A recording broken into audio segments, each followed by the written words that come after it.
अस्सलाम वालेकुम फ्रेंड्स, उम्मीद है कि आप सब खैरियत से होंगे। आपका बहुत शुक्रिया, आपने मेरी पिछली वीडियोस को इतना लाइक और कमेंट किया, थैंक यू। तो आज हम बिल्कुल टाइम ज़ाया किए बगैर हम अपना जोनिंग की तरफ बढ़ रहे हैं। जोनिंग से पहले हमने पिछले लेक्चर्स में जो उनसे हमने किया था कि हमने पॉली लाइन लगा ली। पॉली लाइन्स के बाद हमने एरिया बता लिया कि हमारे पास एरिया कितना था।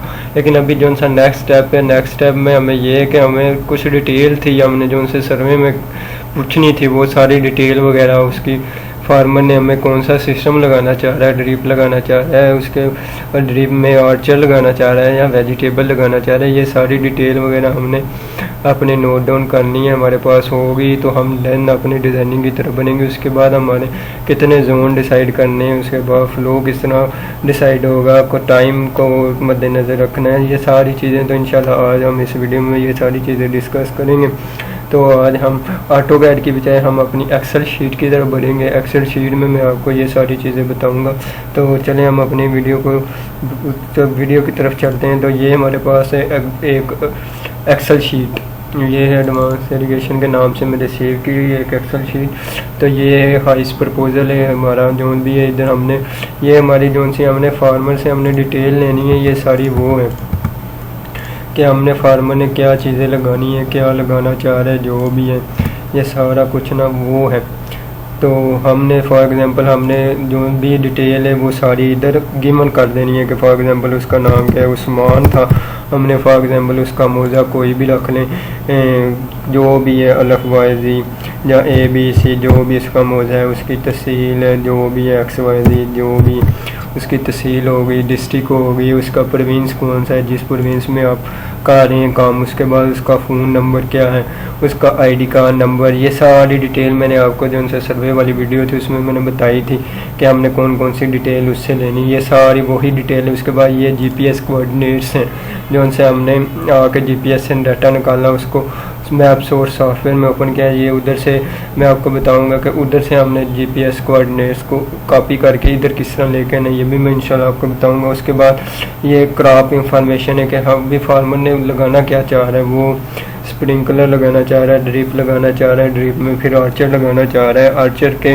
अंदर फिर वो वेजिटेबल लगाना है। ये इसके ऊपर इस टेबल में जो सी क्रॉप इंफॉर्मेशन में वो डिटेल देनी है हमने, ये सारी क्रॉप डिटेल। तो वो कह रहा है जी आर्चर लगाना चाह रहा है। आर्चर में हमने उससे फार्मर से पूछा, उसने कहा जी सीट्रस लगाना है, सीट्रस लगाना है। हमने वो सीट्रस लगा दिया। उसने बता दिया कि हमारा जो सा एरिया था वो कितना बना था, 6.89 बना था। मैंने जो सा पिछली लेक्चर में हमने एरिया कैलकुलेट 6.89 बना। उसके बाद उसने कहा जी 15-15 फुट पे हमने जो सी 15 फुट प्लांट स्पेसिंग होनी चाहिए और 15 फुट ही हमारी रो स्पेसिंग होनी चाहिए। तो 15-15 फुट पे हमने उसको कन्वर्ट कर लिया मीटर में। मीटर में कन्वर्ट करने के बाद जो सा आया हमारे पास 4.57 और रो स्पेसिंग में हमारे पास 5.47। नेक्स्ट जो सा है हमारा एवेपोरेशन एंड क्रॉप कोफिशिएंट, ये बहुत इंपॉर्टेंट है। कनोपी फैक्टर जो सा भी है 80 ये क्या चीज़ है, KC, ये भी मैंने आपको बेसिक जो सी डिटेल्स हैं उनमें अंदर बताया था। ये 80 अभी फिर भी मैं आपको बता देता हूँ 80 क्या चीज़ है। 80 vapour transpiration value, vapour transpiration value ये हर डिस्ट्रिक्ट वाइज वेरी करती है। ये इसका मैं आपको नीचे डिस्क्रिप्शन में लिंक भी दे दूंगा, और लिंक नहीं है तो आप मुझसे कांटेक्ट करके कमेंट्स में जिस तरह भी आप मुझे ईमेल कर लें तो मैं आपको ईमेल कर दूंगा। ये 80 की वैल्यू ये हर डिस्ट्रिक्ट वाइज वेरीज करती हैं। तो उसके बाद हमारी जो सी KC वैल्यू, हर KC जो सी क्रॉप की डिफरेंट KC वैल्यूज होती हैं। क्रॉप फैक्टर, हर क्रॉप का अलहदा क्रॉप फैक्टर होगा, हर कल्चर का अलहदा, हर वीट का, गावे का, सीट्रस का डिफरेंट होगा। तो फार्मर ने हमें कहा था हमने सीट्रस लगाना है तो हम सीट्रस लगाएंगे। इधर हम सीट्रस लिख देंगे CITRUS सीट्रस। सीट्रस के बारे में पता है कि हमारे पास जो सी KC वैल्यू है, मैं आपको इसकी डिटेल सेंड कर दूंगा, आप मुझसे कांटेक्ट करके ले सकते हैं। जो सी KC वैल्यू है ये हमारे पास है 0.85, ये हमारी KC वैल्यू है सीट्रस की 0.85 ये क्रॉप फैक्टर है। और जो सी हमारी ये जो सी है ये डिस्ट्रिक्ट की, जिस डिस्ट्रिक्ट में मैं रह रहा हूँ उसकी 80 की वैल्यूज़ हैं, ये 1.3 ये डिफरेंट होंगी हर एरिया के वाइज। आप जिस एरिया में आप काम कर रहे हैं या जिस एरिया में आपको ये प्रपोजल मिला तो उसके एरिया के लिहाज से आपने इसकी ईटी नॉट्स वैल्यूज़ पुट करनी है सारी। तो उसके बाद ये हमारा केसी है, ये हमने इसके ऊपर फार्मूला लगा हुआ है ईटी नॉट मल्टीप्लाई बाई केसी। और हमने जो उनसे डिज़ाइनिंग करनी है अपनी, वो हमने उस केसी को मद्देनज़र रखते हुए करनी है जिसका हमारा क्रॉप वाटर रिक्वायरमेंट्स ज़्यादा हो। क्रॉप वाटर रिक्वायरमेंट का मैंने बेसिक फार्मूला आपको बताया था किस तरह निकालना है, ये सारा कुछ क्रॉप वाटर रिक्वायरमेंट्स। ये जो सी हमारी जून के अंदर सबसे ज़्यादा वाटर की रिक्वायरमेंट है ये होगा, ये हमारी वेपर ट्रांसपरेशन और क्रॉप कोफिशिएंट की डिटेल होगी। नेक्स्ट ये हमें पता होनी चाहिए ये चीज़ें। उसके बाद हमने water supply and power source के बारे में सारी डिटेल अपने प्रपोजल में लिखनी है, कौन कौन सी साइल टाइप कौन सी है, लोमी है साइल, लिमिटेशन वाटर के साइल का सैंपल वगैरह, वाटर का सैंपल आपने सबमिट करा दिया, ये मैंने आपको सारी डिटेल बताई हुई है। उसके बाद ट्यूबवेल कौन सा, ये सारा जो सी कनाल है, अगर आप उसका फार्मर का कनाल है तो आपने कनाल की डिटेल दे देनी है, अगर नहीं है तो आपने नील कर देना, अगर कनाल है उसके बाराबंदी का क्या टाइम है, ये सारा कुछ ग्राउंड वाटर की डिटेल ये सारी आपने देनी है।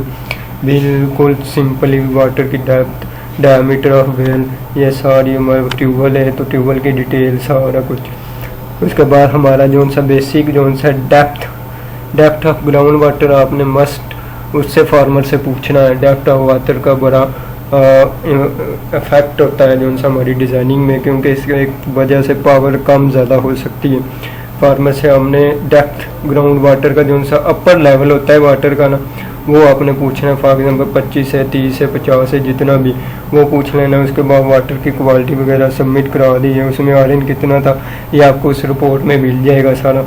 ये सारी डिटेल आपने फिल करनी है जो सी जब आपने प्रपोजल जिस जगह भी आपने सबमिट कराना है, इसकी चेक एंड बैलेंस होता है, ये आपने सारी डिटेल फिल कर लेनी है। जो नहीं है उस दिन नील लिख दें, अगर जो सी डिटेल फार्मर से ली है जो सी उस पर गिवन दी आपने उसके हिसाब से ये सारा फिल कर लेना है। उसके बाद हमने बेसिक उसने कहा जी हमारे पास फार्मर का पावर सोर्स कौन सा यूज़ कर रहे हैं, वो भी इसे इधर मैंने लिख दिया। फॉर एग्जाम्पल सोलर यूज़, वो कह रहा है मैंने सोलर यूज़ करना है, डीजल इंजन यूज़ करना है, ट्रैक्टर यूज़ करना है, जो भी वो इलेक्ट्रिसिटी यूज़ कर रहा है उसके ऊपर हमने सोलर उसने कह दिया। ये सारी डिटेल हमने ले ली है। फार्मर ने कहा जी हमें सोलर यूज़ करना है। उसके बाद अगर वो कहता नहीं जी मैंने सोलर नहीं, इधर इलेक्ट्रिसिटी यूज़ करनी है, इलेक्ट्रिसिटी लिख देंगे इलेक्ट्रिसिटी। उससे फिर हमने ये सारी डिटेल सर्वे में हमने पूछी हुई है, ये सारी डिटेल इसमें लिख देनी है। तो इंशाल्लाह ये काफ़ी डिटेल लेंथी वीडियो हो गई है, तो इंशाल्लाह नेक्स्ट वीडियो में मैं इंशाल्लाह आपको भी जोनिंग के बारे में और एरिया के बारे में बताऊंगा, कितने जोन होंगे, कितना फ्लो होगा।